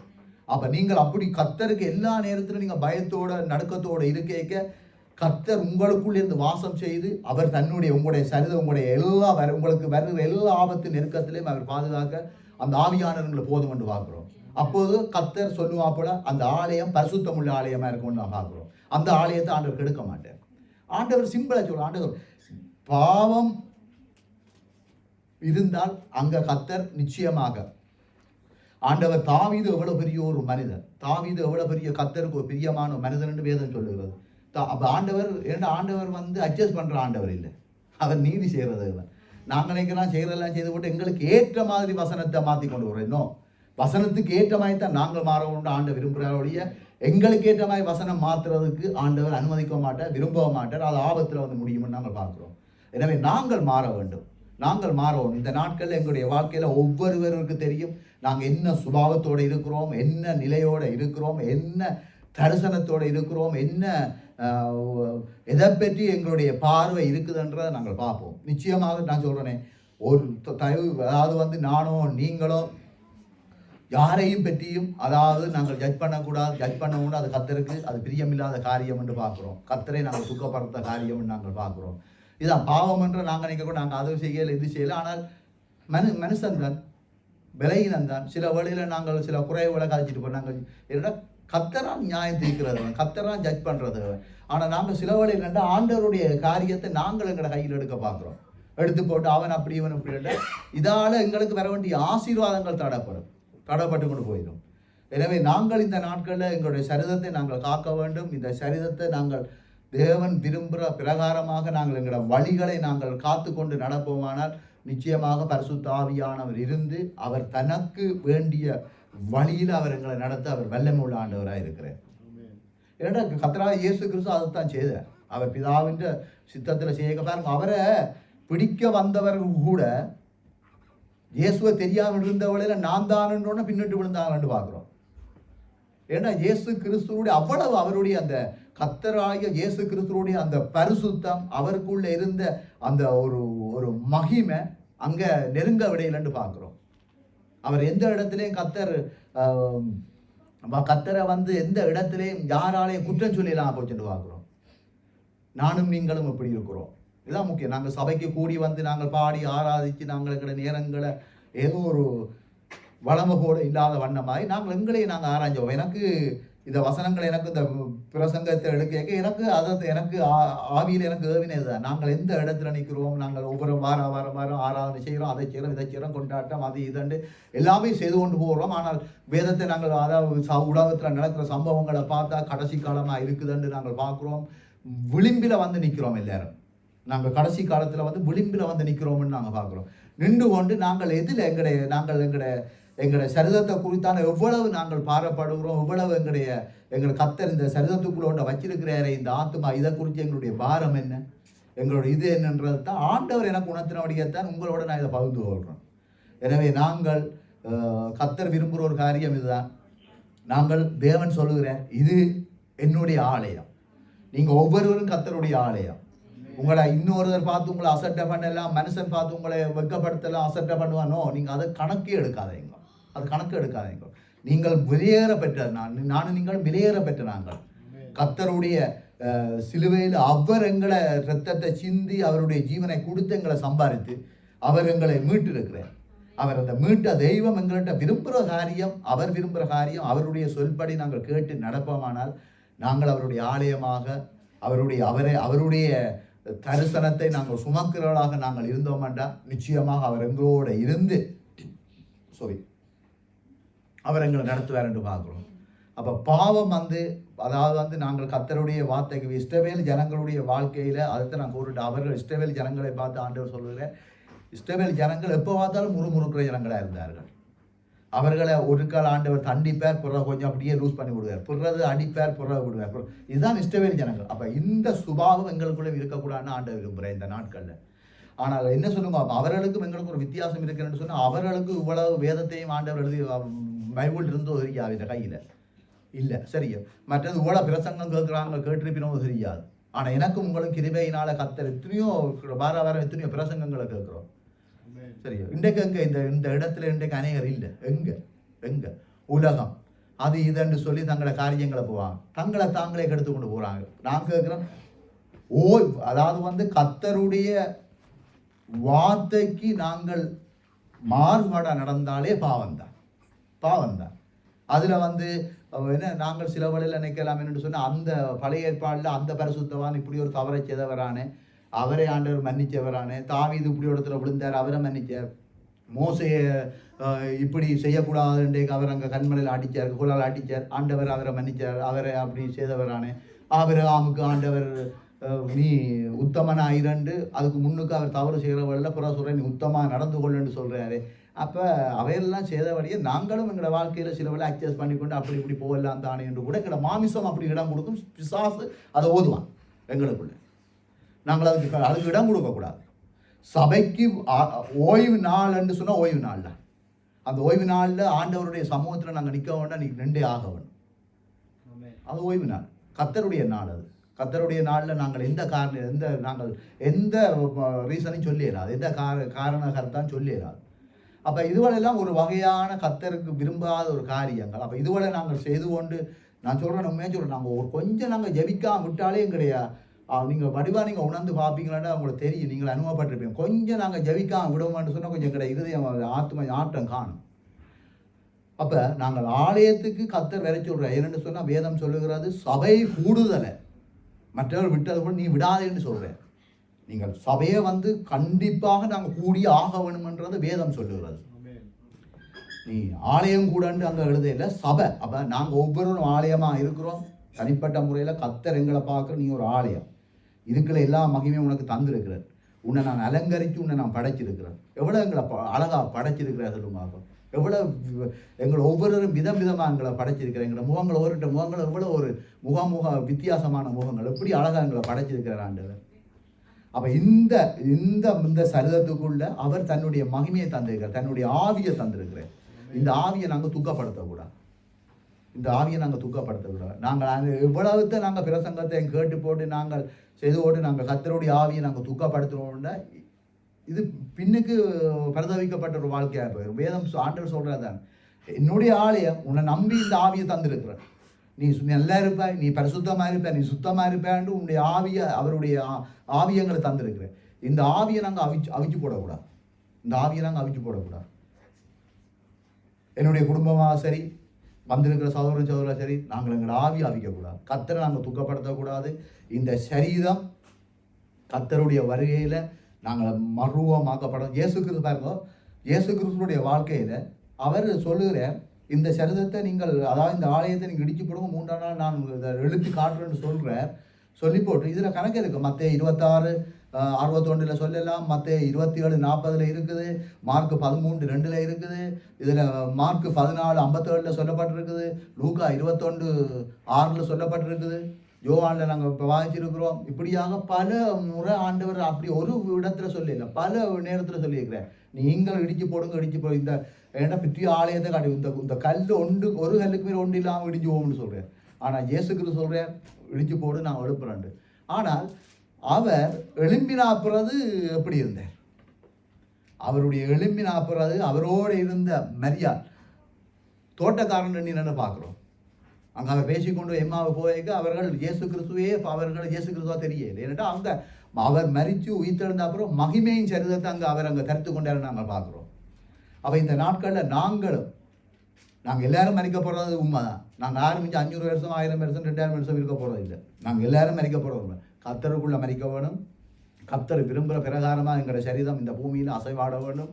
நாங்கள் ஏனோ தானோன்று எங்களுக்கு ஏற்ற மாதிரி சத்துரு வருவான் வெள்ளம் போட, அதில் எந்த மாற்று கருத்தும் இல்லை. சத்துரு வருவான். ஆனால் இயேசு கிறிஸ்து நாங்கள் அவருடைய வார்த்தையில் அவருடைய பிரசனத்தில் பரிசுத்த ஆவியில் நாங்கள் நிறைந்து இருப்போமானால் நிச்சயமாக எங்களோட வாழ்க்கையில் இந்த சரிதத்தை நாங்கள் பரிசுத்தமாக்கி கொண்டு நாங்கள் அவர்கிட்ட நாங்கள் போவ அவர் எங்களுக்கு போதுமான தெய்வமாக இருக்கிறார். அப்போ சபையில் அவர் விரும்புகிற காரியம் நாங்கள் சபையாக கூடி வருகிறோம் ஒழிய எங்களுடைய வாழ்க்கையில் நாங்கள் ஒவ்வொருவரும் தேவனுடைய ஆலயமாக இருக்கும். இதை நாங்கள் வாழ்க்கையில் மறக்கக்கூடாது. அதான் என்னுடைய பிரதானமான ஆவியான இந்த நாளும் எங்களுக்கு சொல்கிற ஒன்று இதுதான். நான் அதை செய்தேன் இதை செய்தேன் பெருமை பாராட்டுற ஒன்றுமே இல்லை எங்கள்கிட்ட. நான் அதை செய்து விட்டேன் இதை செய்து விட்டேன் அப்படி செய்தேன் இப்படி செய்தேன் அங்கே போய் பிரசங்கம் பண்ணேன் இங்கே பண்ணினேன் அது எல்லாமே இல்லை. நீ உன்னுடைய ஆலயத்துக்குள்ள கர்த்தருடைய வார்த்தை கர்த்தருடைய பிரசனம் கர்த்தருடைய அதாவது அவருடைய மகிமையை நாங்கள் காத்து நடந்தால் கர்த்தருக்கு முன்பாக அவர் எங்களை நீ என்னுடைய பிள்ளை என்று சொல்லுவார். நீ என்னுடைய ஆலயம்தான், நான் விரும்பினதை நீ செய்தாய், அவர் தன்னுடைய மகிமைக்குள்ள எங்களை சேர்த்துக்கொள்ள என்ற மகிமையான ஆலயமாக மாறும் இது. இப்போ நாங்கள் இந்த பூமியில் வாழுகிற நாட்களில் துக்கங்களும் துயரங்களும் வேதனையோட நான் வருத்தங்களோட அனுபவிக்கலாம். ஆனால் கர்த்தருடைய வார்த்தை சொல்லுகிற என்னுடைய ஆவி உனக்குள்ள வச்சிருக்கிறேன். இந்த ஆவிக்கு விரோதமாக நாங்கள் எதையும் நாங்கள் உள்ள விடக்கூடாதுன்னு சொல்ல வரோம். எல்லையும் விடக்கூடாது. இந்த ஜீவோடு திருச்சபையில் நாங்கள் இருக்கிற நாங்கள் எல்லாருமாக கர்த்தர் விரும்புகிற இரண்டு அங்கே பெந்திகோஸ் நாளையில் நாங்கள் பார்ப்போம். ஒரு மனமாக அங்கே கூடின வடியில் அங்கே ஆவியானவர் ஊற்றப்பட்டார் என்று பார்க்குறோம். அங்கே ஒரு பெரிய ஒரு ஐக்கியம் வந்தது 3000 5000 அப்படி மாறணுன்னு பார்க்குறோம். நாங்களும் இந்த நாட்களில் நாங்கள் முதலாவது எங்களுக்கு கர்த்தர் அந்த தயவு செய்து குணான்னையோ எங்களோட ஊழியர்கள் எனக்கு கர்த்தர் அந்த ஊழியர்கள் அதே மாதிரி என்ன உங்களுக்கு கொடுத்த ஊழியர்கள் இந்த ஒரு உணர்வு எங்களுக்கு இருக்கும். அன்பப்பன் சபையில் ஊழியத்தை தந்தா ஊழியக்காரராக இருந்தால் நாங்கள் ஒவ்வொருவரும் எங்களை முதல் நாங்கள் நேசிக்க வேணும். நாங்கள் இது தேவனுடைய ஆலயம். இந்த சகோதரன் தேவனோடு நான் மீட்கப்பட்ட ஒரு ஆலயம். நான் தேவனுடைய ஆலயம் சகோதரன் இப்படியாக ஒவ்வொரு சுரேஷ் பிரதர் குணா இப்படி ஒவ்வொருவர் தெரியும் பார்த்திவன் இப்படி ஒரு நண்பர் எல்லாரும் நாங்கள் ஒரு ஆலயமாக இருக்கிறோம். இங்கே வந்திருக்க சகோதரிகள் ஒவ்வொரு ஆலயம். நீங்கள் சரி அவர் பெருசு இவர் பெருசு இங்கே சபையில் எந்த அதாவது ஆண்டவருடைய பார்க்க ஒன்றுமே இல்லை ஒன்றுமே இல்லை ஒன்றுமே இல்லை ஒன்றுமே இல்லை. ஆவியானவர் அதாவது கர்த்தர் சொல்லுகிறார் உன்னை பார்த்து என்ன உங்களை பார்த்து என்ன பார்த்து சொல்கிறார் நீங்கள் தேவனுடைய ஆலயம். இதை நாங்கள் ஏற்றுக்கொள்ள முடியுமா? அந்த இடத்துக்கு சொல்லக்கூடிய அளவுக்கு எங்களோட வாழ்க்கை இருக்குதா? எங்களோட சிந்தனை இருக்குதா? எங்களோட பேச்சு இருக்குதா? எங்களோட நினைவு இருக்குதா? எங்களுடைய வாழ்க்கை சரியாக இருக்குதா? நாங்கள் சிந்திப்போம். ஏன்னு சொன்னால் அடுத்த வசனம் சொல்லுகிற அழிச்சு போடணுன்ற எப்படி அழிச்சு போடணுன்ற அப்போ நாங்கள் அழியாத வண்ணமாக அவருடைய கோபத்துக்கு நாங்கள் ஆளாக போயிடாத வண்ணமாக நான் காத்து நாங்கள் நினைக்கிறேன்டா சில வழியில் ஆலயத்துக்கு உன்னுடைய ஆலயத்தை கெடுப்பேன்டா இங்கே வந்து நாங்கள் ஊழியம் செய்யாட்டி இங்கே வந்து பிந்தி வந்துட்டான் அதுன்ற வழியத்தான் உண்டா கர்த்தர் இப்படி சொல்கிறார். நாங்கள் வெளியில் போயிட்டு ஓகே நான் வெளியில் போனால் நோமல்லான்னு இங்கே சபைக்குள்ளான அது செய்யக்கூடாது. நீ சபைக்குள்ளே எப்படி நாங்கள் இருக்கிறோம் அதே மாதிரி வெளியிலே இருக்கணும். நாங்கள் வேலை செய்கிற இடத்துல இருக்கோம், எங்களோட குடும்பத்தில் இருக்கணும். நாங்கள் கணவன் மனைவி பேச வைக்க நாங்கள் கர்த்தர் இருக்கிற ஒரு பயபக்தி இருக்கணும். பிள்ளைகளோட நாங்கள் பேச வைக்க அந்த இது இருக்கணும். என்னென்னு சொன்னால் பிள்ளையும் ஒரு ஆலயம், நான் ஒரு ஆலயம், மனைவி ஒரு ஆலயம். இது எங்களுக்கு இருக்குமானால் நிச்சயமாக நான் சொல்கிறேன் சபையில் கர்த்தர் பெரிய எழுப்புதலை செய்வார், பெரிய காரியங்களை செய்வார். இரண்டு ஆண்டவருடைய வார்த்தை உண்மை உள்ளது. தாவீதுடைய சாலமோனுடைய வாழ்க்கை எனக்கு உங்களுக்கு தெரியும் என்ன எவ்வளோ ஒரு அருவருப்பான வாழ்க்கை. விசுவாச பட்டியலே இல்லையே அவர். தாவீது வந்து ஒரு பெரிய ஒரு தேவனால் விரும்பத்தக்கப்பட ஒரு மனிதன் என்ன தாவீது எவ்வளோ ஒரு பெரிய ஒரு ராஜா. எப்படிப்பட்ட ஒரு அவருக்கு வந்த நெருக்கத்திலே எல்லாம் கர்த்தர் இருந்து அவரோட எவ்வளோ பெரிய காரியத்தை செய்தவர். ஆனால் இல்லை சிம்சோன் இல்லை, பெரிய பெரிய ஆக்கள் இல்லை. நேரம் போகிறபடியால் அப்போ இதுக்கு ஒரு நான் வசனத்தை காட்டுறேன். இந்த ஆலயத்தை கெடுத்தால் அவர் கெடுப்பேன்னு சொன்னாரே, எப்படி கெடுப்பாருன்ற பார்த்துட்டு நான் முடிக்கப்படும். சரி, இதில் நீங்கள் 1 சாமுவேல் 2வது அதிகாரம் 22வது வசனம்.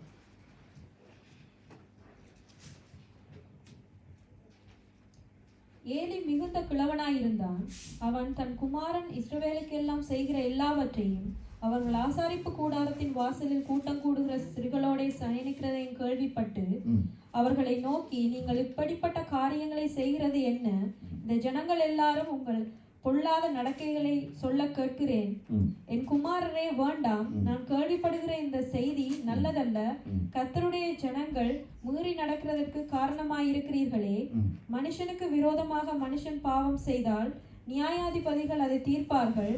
ஒருவன் கர்த்தருக்கு விரோதமாய் பாவம் செய்வானாகில் அவனுக்காக விண்ணப்பம் செய்யத்தக்கவன் யார் என்றான். அவர்களோ தங்கள் தகப்பன் சொல்லை கேளாமல் போனார்கள். அவர்களை சங்கரிக்க கர்த்தர் சித்தமாயிருந்தார். பாருங்க, இங்க நடக்கிற ஒரு காரியம் தேவாலயத்துல நடக்குது. ஏலி 40 வருஷம் இந்த ஆசாரிய ஊழியத்தை செய்கிறாரு. வேதத்துல குறிப்பிட்டதாக நாங்கள் பார்க்குறோம். ஒரு ஏலியோட மகன், ஒரு ஊழியக்காரனுடைய மகன்களுடைய வாழ்க்கையில நாங்கள் இந்த வேதத்துல நாங்கள் பார்க்குறோம். பாருங்க எவ்வளவு அறிவாரு, தகப்பனுடைய சொல்லை கேட்காம போனாருன்னு பார்க்குறோம். தேவாலயத்தில் என்ன நடக்குதுன்னு சொன்னால் சயனிக்கிறார்கள். அருவெறுப்பான காரியங்கள் அங்கே செய்வதை நாங்கள் பார்க்குறோம். நான் முன்பு ஆண்டவர் ஆவியானவர் எங்களை குணத்திறபடி அதான் சொல்கிறேனே, அருவெறுப்பு தேவாலயத்துக்கு இருக்கும் என்று சொன்னால் இரண்டா ஏலியுடைய வாழ்க்கையில் அவருடைய முடிவு எப்படி போனது என்று சொன்னால் அவர் மெல்லாக விழுந்து பெரடி முறிஞ்சி செத்தார் என்று பார்க்குறோம். கத்தருக்கு நன்றி சொல்லணும், அவருக்கு நாங்கள் ஸ்தோத்திரங்கள் தெரிவிக்கணும். எங்களுடைய பிறடி முடியாமல் இதுவரையும் கத்தரங்களை பாதுகாத்துருக்கிறேன். ஏன்னா நாங்கள் எத்தனை நேரத்தில் நாங்கள் எத்தனையோ இடங்களில் நாங்கள் எங்கள் பிறடிகளை நாங்கள் கனப்படுத்த அந்த இருமாமா பிடிச்சிருக்கிறோம். ஆனால் இவர்களோ தேப்பன் சொல்ல அந்த சொல்ல கேட்காம போனார். பிள்ளைகளே, இந்த நாட்களில் நான் வாலிப பிள்ளைகள் சொல்கிறோன்டா, உங்களோட தகப்பன் தாயோ தகப்பனை சொல்லேக்க கேளுங்கோ. அது கேட்டால் அது உங்களுக்கு ஆசீர்வாதமாக முடியுமென்னு நாங்கள் பார்க்குறோம். ஏன்றால் சத்துரு எந்த வடிவிலையும் வருவான். அவன் சிநேகிதனா அவன் எப்படி எந்த விதத்திலும் வருவான். டெலிஃபோனுக்குள்ளால வருவான், நண்பனாக வருவான், பெரிய அதிகாரியாக வருவான். என்ன விதத்திலையும் உங்களோட ஆத்மாவை அப்படியே உங்களுடைய சரிதத்தை கொண்டே பாதாளத்துக்கு தள்ளுறதுக்கு வருவான். அப்போ தகப்பனுடைய சொல்ல கேட்காமல் போனது நிமித்தமாக இங்கே இவருடைய கத்தர் அவங்களே அழிக்கிறதுக்கு சித்தமாக இருந்தாருன்னு பார்க்குறோம். கத்தர் அழிக்கிறதுக்கு சித்தமாக இருந்தாருன்னு பார்க்குறோம். அநேக வசனங்களை காட்டெல்லாம் எனக்கு நேரம் காணாதபடியால் நானே சில காரியத்தை சொல்கிறேன். பாருங்க, தேவனுடைய ஒரு மனுஷன் அங்கே திரும்ப தீர்க்கதரிசி சொல்றதை அனுப்புறார். 27வது வாசிங்கம்மா.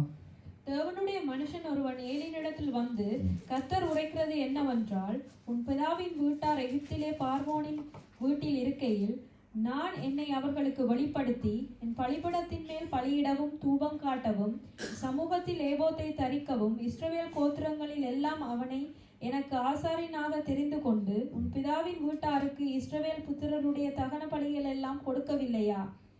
என் வாசஸ்தலத்திலே செலுத்தும்படி நான் கட்டளையிட்ட என் பலியையும் என் காணிக்கைகளையும் நீங்கள் உதைப்பானேன். என் ஜனமாகிய இஸ்ரவேலின் காணிக்கைகள் எல்லாம் பிரதானமாயிலே கொண்டு உங்களை கொழுக்க பண்ணும்படிக்கு நீ என்னை பார்க்கிலும் உன் குமாரனை மதிப்பானேன் என்றார். ஆகையால் இதுல என்ன ஆண்டவர் சொல்றாருன்னு சொன்னா, அங்க பாவம் செய்கிற தெரியுது ஏலிக்கு. ஆனால் அவர் கத்தரை அங்க பார்க்கையில பிள்ளைகளை அங்க அவர் பிள்ளைகளை பாசமா இருக்கிறத பார்க்குறோம். பிள்ளைகளை அங்க நேசம் வச்சு கொண்டு இருக்கிறத பார்க்குறோம். அப்ப ஆண்டவர் சொல்லுகிற அதாவது ஏலிக்கு சொல்றாருன்னு சொன்னா, உன் முற்பிதாக்களுக்கு நான் எவ்வளவுத்தான் செய்தேனப்பா, எவ்வளோ உன் காணிக்கலை செய்த, எவ்வளோ ஆசீர்வாதங்களை உன்னை தந்த. ஆனால் நீ இன்றைக்கு என்ன பார்க்கிற உன் பிள்ளைகளை நீ பெருசாக பார்க்குறியே என்று கேட்கிறத நாங்கள் பார்க்குறோம். அதான் சொல்கிறேன், கத்தரை நாங்கள் எப்பொழுது நாங்கள் முன்பாக வைத்து நடக்கிற வழியில் அங்கே பாவம் வராதுன்னு நாங்கள் பார்க்குறோம். ஏலி செய்த வேலை என்றால் தன்னுடைய பிள்ளைகளை முன்பாக வைத்த அங்கே கத்தருடைய வார்த்தைக்கு அங்கே செவி கொடுக்கையில் அங்கே கத்தர் அங்கே ஒதுங்கி நின்றவர்கள் அங்கே அவருடைய குமாரர்கள் அங்கே கடைசி நேரத்தில் மறிக்க வேண்டிய கட்டம் இருந்ததை பார்க்குறோம். 2 குமாரர்களும் அங்கே செத்தாருன்னு பார்க்குறோம். சரி, ஏலியின் பிள்ளைய 2 பேரும் செத்தாருன்னு பார்க்குறோம். ஏன் அது நடந்ததுன்னு சொன்னால், தகப்பன் கண்டிக்கிற நேரத்தில் அவர்களை கண்டிக்கையில் கத்தரை விட அந்த பிள்ளைகளை அவர் பெருசாக பார்த்து அங்கே அவருடைய அந்த தீமையான காரியத்துக்கு அவரும் ஒரு ஆசாரியா அங்கே உடம்பட்டாருன்னு நாங்கள் பார்க்குறோம். 30வது வசனத்தை வாசிங்கோ. ஆகையால் இஸ்ரவேலின் தேவனாகிய கர்த்தர் சொல்லுகிறதாவது, உன் வீட்டாரும் உன் பிதாவின் வீட்டாரும் என்றென்றைக்கும் என் சந்நிதியில் நடந்து கொள்வார்கள் என்று நான் நிச்சயமாய் சொல்லி இருந்தும் இனி அது எனக்கு தூரமாய் இருப்பதாக. என்னை கணம் பண்ணுகிறவர்களை நான் கணம் பண்ணுவேன், என்னை அசட்டை பண்ணுகிறவர்களை கனவீனம் பண்ணப்படுவார்கள் என்று கர்த்தர் சொல்லுகிறார். ஆமென், ஆமென். இதுதான் பிரச்சனை. இந்த நாட்களிலும் எங்களோட வாழ்க்கையிலும் அதுதான். நாங்கள் தயவு செய்து இந்த இடத்துல இவர் என்ன சொல்லுகிறார் என்று நீங்கள் யாருமே என்னை பற்றி என்ன நீங்கள் எப்படி நினைச்சா எனக்கு பிரச்சனை இல்லை. ஆனால் இது ஆவியானவர் என்னோட பேசுகிறது எனக்கு தெளிவாக எனக்கு விளங்குறபடியாக பேசுகிறேன். நான் எதையும் இதில் நான் எதையும் இப்படி பேச வேணுமென்று நான் எழுதி கொண்டு பேசுகிறேன் இல்லை. வசனம் இப்படி சொல்லுகிறது, இதுக்கு இப்படி என்றது எனக்கு தெரிஞ்ச ஆண்டவர் ஆவியான எனக்கு எனக்கு உதவி செய்கிற முறைப்படி நான் பேசி கொண்டு போகிறேன். இந்த இடத்துல என்ன சொல்கிறாருன்றதுன்னா, இது ஆகையால் இஸ்ரவேலின் தேவனாகிய கர்த்தர் சொல்லுகிறதாவது, உன் வீட்டார் உன் பிதாவின் வீட்டாரும் என்றென்றைக்கும் என் சந்நிதியில் நடந்து கொள்வார்கள் என்று நான் நிச்சயமாய் சொல்லியிருந்தோம், இனி அது எனக்கு தூரமாக இருப்பதாக சொல்லப்படுது. அப்போ நாங்களும் எங்களோட வாழ்க்கையில் எத்தனையோ நாங்கள் கர்த்தர் எங்களுக்கு எவ்வளோ காரியங்களை சொல்லியிருக்கிறார் எங்களோட வாழ்க்கையில். நீ இப்படி நடந்தால் இந்த ஆசீர்வாதம் வாக்கு தத்தங்களை தந்திருக்கிறேன், இந்த வாக்கு தத்தத்தின் படித்தால் இந்த ஆசீர்வாதத்தை பெறுவேன் என்று சொல்லி கிடக்கு. அப்போ இதுக்கு பிரதானமான காரியம் என்னென்னு சொன்னால், நாங்கள் செய்ய வேண்டிய காரியம் என்னென்னு சொன்னால், நாங்கள் பரிசுத்தமாக இருக்க வேண்டும். இதை முதல் நாங்கள் யார் என்று நாங்கள் தெரிஞ்சு கொள்ளணும். அதான் முதல் முக்கியம். நாங்கள் யார் என்று தெரியும். நாங்கள் தேவனால் மீட்கப்பட்ட ஜனம், தேவனுடைய ஆவியை பெற்றிருக்கிறோம், பரிசுத்த ஆவியானவர் எங்களுக்குள்ளே இருக்குது. நாங்கள் என்ன செய்ய போனாலும் அந்த ஆவியை நாங்கள் துக்கப்படுத்தி போடுவோம், துக்கப்படுத்தக்கூடாது. அப்போ ஆண்டவர் சொல்லியிருக்கிறாரு, நான் என்னுடைய ஆவியை உங்களுக்குள்ள வச்சிருக்கிறேன்னு சொல்லியிருக்கிறாரு. அப்போ நீங்களே என்னுடைய ஆலயம் என்று அவர் சொல்லியிருக்கிறாரு. அப்போ தேவன் இப்படிப்பட்ட ஒரு காரியத்தை அதை இங்கே சொல்கிறார். நான் இவ்வளோ சொல்லியும் நீங்கள் செய்யலை, அதால் இங்கே தூரமாக இருப்பதாக என்னை கனம் பண்ணுகிறவர்களை நான் கனம் பண்ணுவேன், என்னை அசட்டை பண்ணுவேன்னு சொல்கிறார் இந்த நாள். அப்போ நாங்கள் அவரை கனம் பண்ண வேண்டும். அவர் எவ்வளோ வார்த்தைகள் எங்களுக்கு தார, எத்தனையோ சபையில் நான் கூடி வருகிறவர்கள் எத்தனையோ ஊழியர்கள் மூலமாக வார்த்தையில தாரர், வெளியிலிருந்து கொண்டு வந்து ஆண்டவர் தன்னுடைய கிருபையினால் வார்த்தையில தார. ஏன் இதெல்லாம் அவங்களுக்கு கிடைக்குது? ஏன் இந்த இடத்துல கூடுகிறோம்? ஏன் சபையாக கூடுகிறோம்? ஏன் நாங்கள் ஒவ்வொரு தேவனுங்கள் ஆலயம்? ஏனென்று சொன்னால், நாங்கள் கர்த்தருடைய அந்த கர்த்தர் விரும்புகிற பிரகாரமாக நடக்கணும். பரிசுத்தம் உள்ளோம், பரிசுத்தமாயிரு. நாங்கள் பரிசுத்தமாக இருக்கிறோமோ இன்னும் பரிசுத்தப்பட வேண்டும். பாவம் செய்கிறவனை ஆண்டவர் இங்கே பார்த்துட்டு விட்டுட்டார். அவர் சொல்லி போட்டார், அவர் மரணத்துக்கே ஒப்பு கொடுத்துட்டாருன்னு பார்க்குறோமே. உன் வீட்டில் ஒரு வாசிங்க 31, உன் வீட்டில் ஒரு கிழவனும் இராதபடிக்கு உன் புயத்தையும் உன் பிதாவின் வீட்டாருடைய புயத்தையும் நான் தரித்து போடும் நாட்கள் வரும். இஸ்ரவேலுக்கு செய்யப்படும் சகல நன்மைக்கும் மாறாக என் வாசஸ்தலத்திலே உபத்திரவத்தை காண்பாய். ஆமென். பாருங்க, இஸ்ரவேலுக்கு செய்கிற நன்மைக்கு தக்கதாக அவனுக்கு என்ன வரும்? சாபம். கர்த்தர் அங்க ஆசீர்வாதத்தை எடுத்து அங்க வேதனையை தான் கொடுக்குறாருன்னு பார்க்குறோம். அப்போ இந்த நாட்களில் நாங்களும் எங்களோட வாழ்க்கையில் இப்படியாக அங்கே ஏரியிட மக்கள் பினகாஸ் அங்கே அப்படியாக மரித்து போனது போல இல்லாமல் ஒரே நாளில் செத்தாங்க. அதான் அடையாளம். அதான் கர்த்தர் சொல்கிறார், அவர் நாம் செய்ய போகிற அடையாளம் ஒரே நாளில் 2 பேரும் சாவாங்க. அதே மாதிரி அங்கே செத்தாருன்னு பார்க்குறோம். எங்களோட வாழ்க்கையில் எங்களுடைய ஆத்மாவை நாங்கள் சாடிக்கக்கூடாது. நாங்கள் வெளியில் நாங்கள் நடக்குவோம், எவ்வளவு நாங்கள் எங்களை பிரகாசமாக நாங்கள் எங்களை வைத்துக்கொண்டு நடக்க விரும்புகிறோமோ அதே மாதிரி அதை விட 1000 மடங்கு எங்களுடைய உள்ளான இருதயம் பரிசுத்தமாக இருக்கணும்னு கர்த்தர் விரும்புகிறேன். அதை நாங்கள் அவனை பார்த்து இவனை பார்த்து அவரை பார்த்து நாங்கள் பார்ப்போமான்னு சொன்னால் நாங்கள் விழுந்து போடுவோம். கர்த்தரை பார்க்க வேணும், தேவனுடைய வார்த்தையை பார்க்க வேணும். மற்ற எல்லாத்தையும் தூக்கி அப்படியே குப்பையாக போட்டுட்டு நாங்கள் நேரம் காணாதபடியாக அநேக காரியங்கள் இருக்குது. ஆனால் காணாதபடியாக நான் சொல்கிறேன், என்னுடைய இந்த நாளும் ஆண்டவர் என்னிட்ட பேசின ஒரு காரியம் எங்களோட, அதாவது ஆவியானவர் எனக்கு இல்லை ஒரு ஊன்ற காரியம் எங்கள்கிட்ட இந்த நாளும் எங்களோட பேசுகிற காரியம் இந்த எங்களோட ஜீவோடு திருச்சபையில் நாங்கள் சபையாக நாங்கள் கூடி வர்ற நாங்கள் ஒவ்வொருவரும் நாங்கள் பரிசுத்தமாக இருக்கோம். என்னோட ஆண்டவர்கிட்ட வருகையில் அந்த சகோதரன் இந்த சகோதரன் கைவிடப்பட்டான்னு எனக்கு தெரியாது. உங்களோட வாழ்க்கை எனக்கு தெரியாது. நாங்கள் கிழமையில் ஒருக்கா காண்றோம். நீங்கள் வீட்டில் எப்படி இருக்கிறீங்க, வெளியில் என்ன இருக்கிறீங்க, யாரோட கதைக்கிறீங்க, இவரோட கதைக்கிறீங்க, எங்கே போய் வாரீங்கள், எப்படி நடக்கிறீங்க, எனக்கு தெரியாது. ஆனால் பாருங்க, குடிக்கிறவன் ஆண்டவராக ரசிக்கப்பட்டு மீட்கப்பட்டவருடைய வீட்டில் கூழ்காசில் பியர் இருக்குது, அல்கோல் வச்சுக்கிறாங்க. அப்படியான காரியத்தில் இந்த கிறிஸ்தவம் போய்கொண்டிருக்கு. எனவே நாங்கள் இப்படி வாழக்கூடாது. அவன் எப்படி போனாலும் எங்களுக்கு பிரச்சனை. ஆனால் அவங்கள ஜெபிக்கலாம்.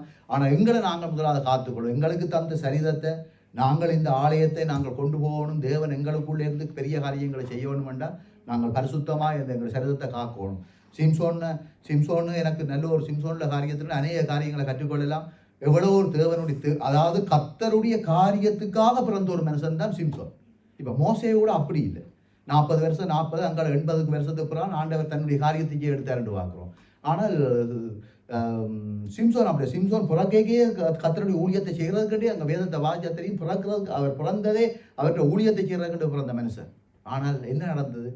தகாத விதமாக அறிவிற்பான இடங்களில் இருந்து தன்னுடைய வாழ்க்கை பரிதவிக்கப்பட்ட வாழ்க்கையாக போகணும்னு பார்க்குறோம் சிம்சோன்ற வாழ்க்கை. எனவே அப்படி நாங்கள் வாழாமல் எங்களுடைய வாழ்க்கையில் கர்த்தரை நாங்கள் முன்னால் வைத்து அவருடைய வார்த்தைகளை வைத்து எங்களுடைய சரீரம் அவருக்கு பிரியமாக நாங்கள் பேச்சு சிந்த செய்கைகள் எல்லாத்திலும் நாங்கள் கவனமாக நடப்போமானால் ஆண்டவர் கெடுக்க மாட்டார். ஆண்டவர்களை ஆசீர்வதித்து கொண்டே இருப்பேன். இதை யாராலையும் தடுக்கவும் முடியாது. விரும்பினா சத்துரு பார்த்து எரிச்சல் பண்ணிட்டு போகலாம் முடியும். ஆனால் கர்த்தர் எங்களோட இது கேட்க எந்த எரிச்சலும் எங்களை முதல் வாரா. என்னோட அதான் சொல்லுது, இஷ்டவேலுக்கு மந்திரம் இல்லை, குரு சொல்லுதும் இல்லைன்னு சொல்லப்படுது. பண்கண்கள் ஆவிகள், எரிச்சல் ஆவிகள், பொறாமையின் ஆவிகள், எல்லா ஆவிகளும் இயேசுவின் நாமத்தில் போகும் எங்களை விட்டு. அப்போ அதை பற்றி நாங்கள் யோசிக்க வேண்டாம். கர்த்தருக்கு பிரியமாக நாங்கள் நடக்க வேண்டும். இது எங்களுடைய ஆலயம், சரீரம் எங்களுடைய ஆலயம். சரீரத்தில் வியாதி இருந்தாலும் அது கர்த்தர் பார்த்துக்கொள்ளும். ஏன்னா அவர் படைத்தவருக்கு தெரியும், அவருக்கு எப்படி அதை சுகப்படுத்த வேண்டும், குணமாக்க வேண்டும் அவருக்கு தெரியும். அவற்றை காரியத்துக்கு நாங்கள் போகத்தில்லை. அவர் ஏற்ற வழியில் ஒரு காரியத்தை செய்வார். எந்த கர்த்தருக்கு பிரியமாய் நடக்கிற நான் கடைசியாக சொல்லி முடிக்கிறேன். தேவனுக்கு இந்த பலிபீடத்தில் தேவனுக்கு பிரியமாக எங்களுடைய வாழ்க்கையை நாங்கள் ஒப்பு கொடுத்து அவருடைய வார்த்தையின்படி, நண்பன் சிநேகிதத்துடைய ஐடியா இல்லாமல் கர்த்தருடைய வார்த்தையின்படி நாங்கள் நடந்து அவருக்கு இந்த சரிதத்தில் வேண்டிய காரியங்கள் நாங்கள் செய்வோமானால் ஒரு காலம் அவர் எங்களை வெக்கப்பட்டு போக விட மாட்டார். எங்களை வெக்கப்பட்டு போக விட மாட்டார். அவர் எங்களை உயர்த்துவார். அவர் எங்களை உயர்த்துறதுவர். அது வேதமாக தான் சொல்லுது. அவர் வாழாக்காமல் தலையாக்குறோம், கீழாக்காமல் மேலாக்குறது என்று பார்க்குறோம். எனவே எழுந்து நின்று இந்த நாளில் இந்த வார்த்தைக்கு முதலாக நான் ஜெபிக்கிறேன். அதுக்கு பின்பாக சகோதரர்கள் நடத்துகிறார். ஆண்டவரே, பரிசுத்த ஆவியானவரே, இந்த நாள் நீர் பேசின வார்த்தைகளுக்காக நன்றி. ஆண்டவரே தேவரே, நான் உங்களை நம்பி இந்த இடத்துல வந்து இந்த வார்த்தைகளை ஆண்டவரே நீர் என் மூலமாக பேசியிருக்கிறீர்கள் நான் விசுவாசிக்கிறேன் ஐயா. தேவரே, நீங்களே என்னுடைய ஆலயம் என்று சொல்லியிருக்கிறீர்கள். ஒருவன் என்னுடைய ஆலயத்தை கெடுத்தால் நான் அவனை கெடுப்பேன் என்று சொல்லியிருக்கிறீர்கள்.